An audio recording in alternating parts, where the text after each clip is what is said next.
In 1993, the New England Journal of Medicine came out with a very well-researched report stating that 70% of our diseases are lifestyle related, and that 8 of the 9 leading causes of death here in America are lifestyle related. That's 89%.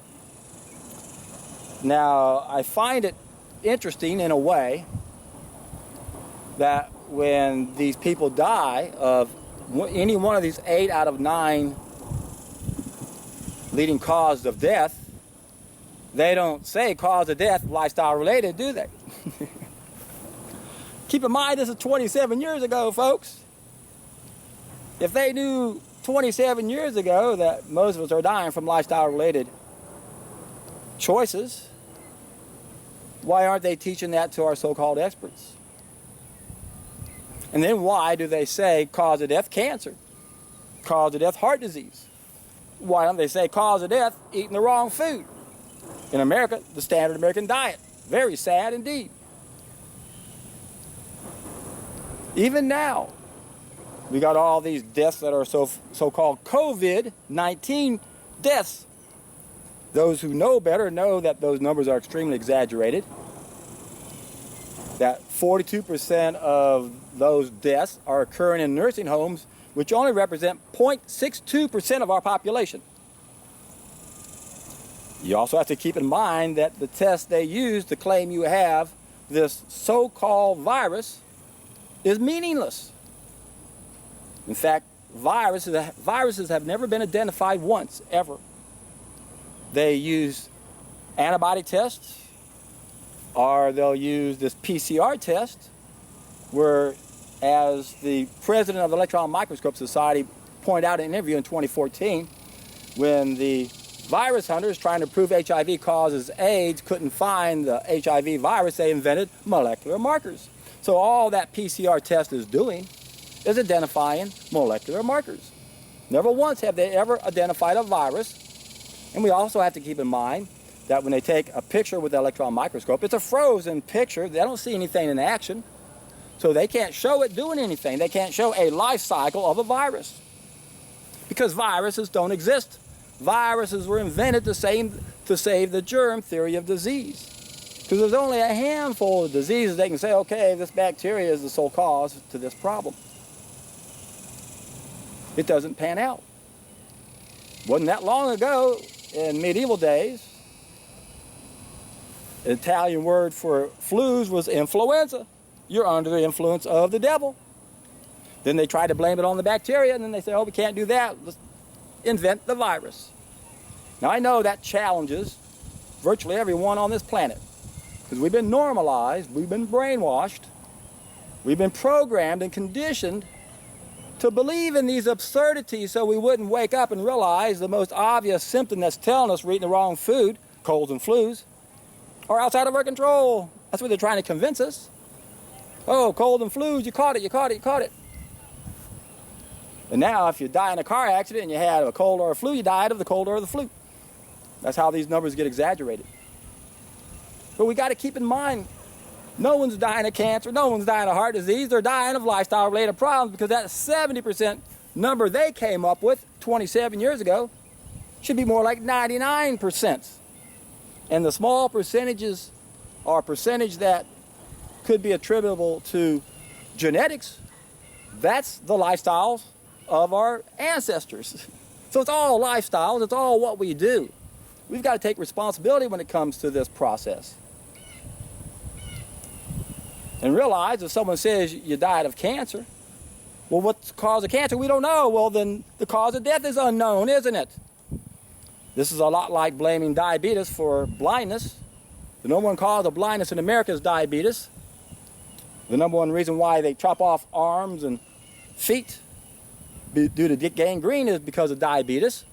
So in that sense, diabetes is what we would call a subsequent cause, but it's not the primary cause. What caused the diabetes to begin with?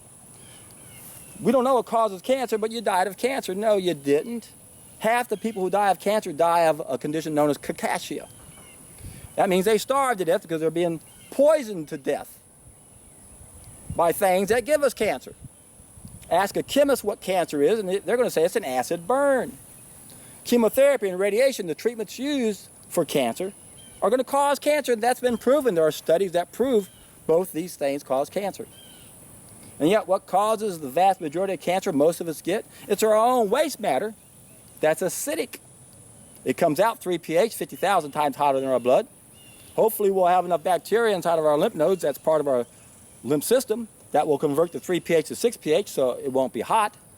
But if the lymph system's not getting filtered and we don't have enough bacteria in our lymph nodes, and the lymph fluid pools up together and forms a tumor, if it's 3 pH and it touches any of our normal healthy cells, it's going to burn them, and that's cancer. It's a damaged cell. That's all cancer is. It's a damaged cell. So people aren't dying from cancer. They're dying from their own waste matter that is burning them internally. And then they go to our so-called experts who will give them chemotherapy and radiation, and they're going to die of the treatments. Iatrogenic diseases. Even our medical system has come out and admitted they are the third leading cause of death in America. But there was a study done shortly after that one that proved, no, you're not the third, you're number one. It was close to 800,000 people back then were dying every year from our current medical system. And then we look at the other top killers, cancers, heart disease. No, lifestyle related. Cause of death, what you ate. Lifestyle related. Cause of death, it's what you do. Most of us, when we die, it's going to be our own fault. Most of the suffering we experience, it's our own fault to a degree. We can't blame society, can't we? They attacked early when we were helpless. Long before we had the ability for critical thinking, we were already brought up into a belief system. We were indoctrinated into a belief system and a way of life that guarantee we're going to be dying of lifestyle-related choices. I find it interesting that when you look at how our current medical system categorizes diseases, there is one category that they call infectious diseases, and then there's that other big category, non-infectious diseases. In the non-infectious disease category, virtually every one of them, they say cause unknown. But on the death certificate, they're going to use one of those, like a subsequent cause. Diabetes caused your blindness. Oh, your death was caused by the heart attack, the stroke. I always had a hard time with those two disease names. You have a heart attack. You had a blood clot. Wasn't able to get any blood up to your heart. It's a heart attack. Or you had a stroke. Had another clot, couldn't get any blood up to your brain. You had a stroke. No, you had a plumbing problem. You're filthy inside when you have those problems. Why? Because the sewage system that's supposed to clean all your cells, our lymph system, isn't getting filtered. I've said this many times in other videos. Hopefully this will be the very first video of mine you see, and you'll hear this for the very first time. Bunch of cells, two fluids, that's our bodies. One fluid's the blood, it's the kitchen, it's feeding it. The other is the lymph system. It's the bathroom. It cleans it and protects it. Doctors don't understand how that system works and what happens to it when it doesn't work. It backs up, and there is the disease process, which I explain in much more detail in Disease Mysteries Revealed. I'll put a link down below for that one. Be sure and watch that one along with What is the Healthiest Diet for Humans. You watch those two videos, they're pretty long, and you'll get a really good understanding of how to get healthy. But it all begins with our ability to question whether or not our so-called experts have the solutions. Now, a lot of people who find the knowledge that I found 30 years ago find it because they gave up with the system. They've been suffering for decades, and things kept getting worse and worse and worse. And then someone somehow brought this information to them. They stumbled upon it somehow. And they read all the testimonials, and they said, what do I have to lose? They do it, and what happens? They see the same results. And why? Because now they're obeying the laws of nature instead of violating those laws of nature. Cannot violate a law of nature without having a consequence. It's cause and effect. And our so-called experts are being tricked The powers that be, those behind the curtain, are magicians. They're masters of illusion. They hide the cause hand. They're like a magician, right? Don't look over here. Look over here. Sleight of hand. Look over here. I'm going to name what you got based on what you got. I'm not going to name what you got based on what you do, the cause. Because then when you die of what most people are dying of, the cause of death will be you. It's what you ate. It's how you lived. It's the fact that you didn't get any sunshine. It's the fact that you didn't get the right amount of sleep. It's the fact that you weren't exercising. And all those other things we need to do. That's why you got to watch. What is the healthiest diet for humans? I explained we have 12 essential needs based on that law of cause and effect. But then there's that ripple effect where we have 2 additional temporary needs. I'm not going to explain any of that right now. Be sure to watch that video. And keep in mind, for the vast majority of us, it's not easy to change what we eat. That's why I encourage everyone to take a solid food vacation. I have a 32 playlist for a solid food vacation, a juice feast or a juice fast as it's popularly known. My seminars normally last 4 hours. I have a 2-hour seminar on how to do this, and that's why I have all those other videos to explain many of the things I didn't have time to go through in that video. And then be sure to read the comments section in all of my videos. People are doing this and they're sharing their experiences. They're telling all the great things that are happening to them. And you can do the same thing, and now you're going to have some purpose in your life. When you can get out there and get rid of your problems and then turn around and help other people get rid of their problems, life changes in a way that's hard to explain. Because finally we've got a purpose in our lives. We've got something to get excited about every day. I bounce out of bed with the vigor of a child every day because I can't wait to come out here and find someone to transform their lives. It's fun. It's exciting. I've done it so many times. I know what this can do for people. And I know it's the only solution that we have. It's that bottom-up solution, not a top-down solution that is controlling us now. It's a bottom-up solution.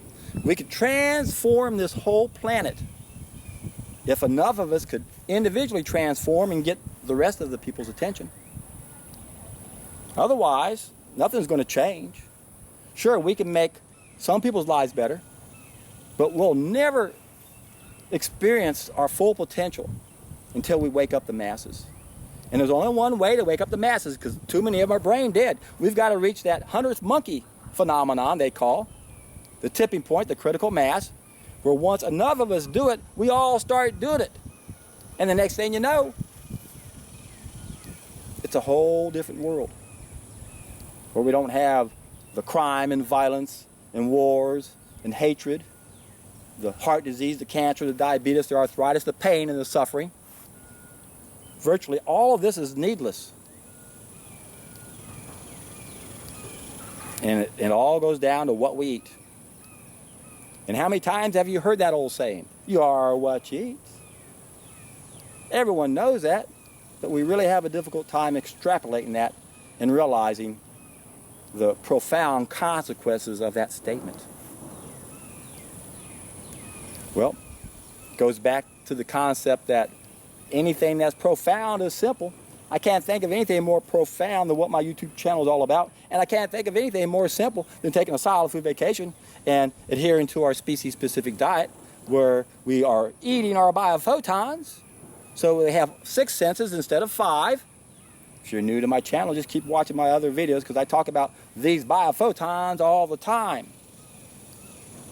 It's why we suffer. Long ago, we stopped eating biophotons. Long ago, we stopped eating our species-specific diet. That changed our whole mentality. It created a dark side to our behavior that never existed before. And every culture on this planet talks about it. It goes way beyond the predation we see out in nature. There's something wrong with humans. Where did I read this? Was it in Ishmael? Where they said if humans were like lions, or if lions were like humans rather, the lions would go, let me see, I like eating those gazelle, and who else is eating those gazelles? The hyenas are eating those gazelles too, so let's go out and kill all the hyenas. And again, we like those gazelles, and those gazelles are eating grass. What else is eating grass? The zebras. Well, let's go kill the zebras too. We don't want to eat them. We like the gazelles better. But that's the kind of mentality we have as humans. We prey systematically upon ourselves because we got a serpent inside our belly, according to Victor Hugo, and we're lacking the coherent sunlight energy in the nucleus of our cells to help us feel one with everyone and everything around us. So simple. So simple.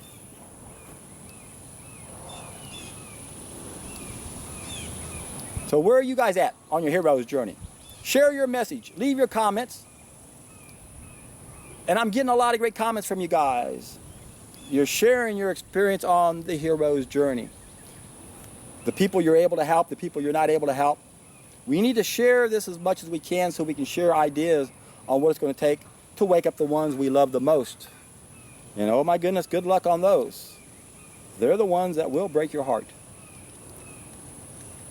Can't be a prophet in your own home. John Kennedy reminded me of that the other day in a comment. Thank you, John. You're doing a great job out there, buddy. Check out his Facebook page, Solid Food Vacation.